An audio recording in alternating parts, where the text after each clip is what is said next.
नमस्कार दोस्तों, हमारे YouTube चैनल पुरातन कथाएं में आपका हार्दिक स्वागत है। दोस्तों, क्या आप असुरराज जलंधर और उसकी पत्नी वृंदा के विषय में जानते हैं? क्या आप तुलसी की उत्पत्ति तथा तुलसी और शालिग्राम के विवाह के विषय में जानते हैं? कोई बात नहीं, आप नहीं जानते हैं। हम आपको आज के इस भाग में यही सब कुछ बताएंगे। पर दोस्तों, इससे पहले हम देवी वृंदा और असुरराज जलंधर की कथा के बारे में बताएं। यदि आपने अभी तक हमारा YouTube चैनल पुरातन कथाएं सब्सक्राइब नहीं किया है तो नीचे दिए बेल आइकन के बटन को दबाकर सब्सक्राइब करें, जिससे आपको हमारे हर अपलोड होने वाले वीडियो की सूचना तुरंत मिल सके। तो आइए दोस्तों, अब हम आते हैं आज की विषय वस्तु पर। कहते हैं कि जलंधर भी शिव का पुत्र था। हालांकि पौराणिक कथाओं के अनुसार जलंधर भगवान शिव का सबसे बड़ा शत्रु था।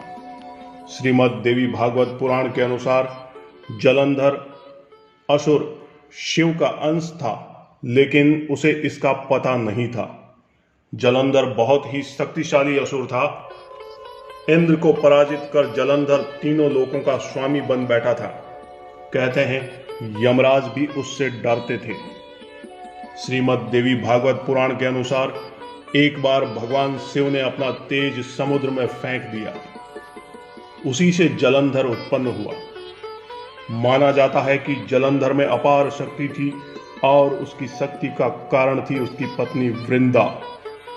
वृंदा के पतिव्रत धर्म के कारण सभी देवी देवता मिलकर भी जलंधर को पराजित नहीं कर पा रहे थे। जलंधर को इससे अपने शक्तिशाली होने का अभिमान हो गया और वह वृंदा के पतिव्रत धर्म की अवहेलना करके देवताओं के विरुद्ध कार्य कर उनकी स्त्रियों को सताने लगा। जलंधर को मालूम था कि ब्रह्मांड में सबसे शक्तिशाली कोई है तो वे है देवों के देव महादेव। जलंधर ने खुद को सर्वशक्तिमान रूप में स्थापित करने के लिए क्रमशः पहले इंद्र को परास्त किया और त्रिलोकाधिपति बन गया। इसके बाद उसने विष्णु लोक पर आक्रमण किया। जलंधर ने विष्णु को परास्त कर देवी लक्ष्मी को विष्णु से छीन लेने की योजना बनाई।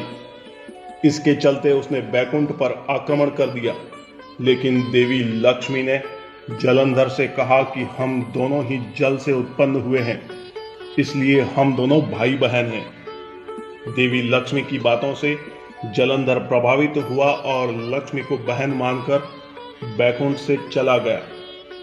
इसके बाद उसने कैलाश पर आक्रमण करने की योजना बनाई और अपने सभी असुरों को इकट्ठा किया और कैलाश पर्वत पर जाकर देवी पार्वती को पत्नी बनाने के लिए प्रयास करने लगा। इससे देवी पार्वती क्रोधित हो गई। तब महादेव को जलंधर से युद्ध करना पड़ा, लेकिन वृंदा के सतीत्व के कारण भगवान शिव का हर प्रहार जलंधर निष्फल कर देता था। तब भगवान विष्णु ने अपनी माया से जलंधर का रूप धारण कर लिया और छल से वृंदा के पतिव्रत धर्म को नष्ट किया। इससे जलंधर की शक्ति क्षीण हो गई और वह युद्ध में मारा गया। जब वृंदा को भगवान विष्णु के छल का पता चला तो उसने भगवान विष्णु को पत्थर का बन जाने का शाप दे दिया। देवताओं की प्रार्थना पर वृंदा ने अपना शाप तो वापस ले लिया, लेकिन भगवान विष्णु वृंदा के साथ हुए छल के कारण लज्जित थे। अतः वृंदा के शाप को जीवित रखने के लिए उन्होंने अपना एक रूप पत्थर रूप में प्रकट किया, जो शालिग्राम कहलाया। भगवान विष्णु को दिया शाप वापस लेने के बाद वृंदा जलंधर के साथ सती हो गई। वृंदा के राख से तुलसी का पौधा निकला। वृंदा की मर्यादा और पतिव्रत को बनाए रखने के लिए देवताओं ने भगवान विष्णु के शालिग्राम रूप का विवाह तुलसी से करवाया। इसी घटना को याद रखने के लिए प्रतिवर्ष कार्तिक शुक्ल एकादशी यानी देव प्रबोधनी एकादशी के दिन तुलसी का विवाह शालिग्राम के साथ कराया जाता है। शालिग्राम पत्थर गंडकी नदी से प्राप्त होता है। भगवान विष्णु ने वृंदा से कहा कि तुम अगले जन्म में तुलसी के रूप में प्रकट होगी और लक्ष्मी से भी अधिक मेरे लिए प्रिय रहोगी। तुम्हारा स्थान मेरे शीश पर होगा। मैं तुम्हारे बिना भोजन ग्रहण नहीं करूंगा। यही कारण है कि भगवान विष्णु के प्रसाद में तुलसी अवश्य रखा जाता है। बिना तुलसी के अर्पित किया गया प्रसाद भगवान विष्णु स्वीकार नहीं करते हैं। वर्तमान भारत के पंजाब प्रांत में जालंधर नामक नगर असुर राज जलंधर के नाम पर ही बसा हुआ है। जालंधर में आज भी असुर राज जलंधर की पत्नी देवी वृंदा का मंदिर मोहल्ला कोट किशनगंज में स्थित है। मान्यता है कि यहाँ एक प्राचीन गुफा थी जो सीधी हरिद्वार तक जाती थी। तो दोस्तों, यह थी तुलसी की उत्पत्ति तथा तुलसी और शालिग्राम के विवाह एवं वृंदा और असुरराज जलंधर की कथा। हमारा आज का यह भाग आपको कैसा लगा?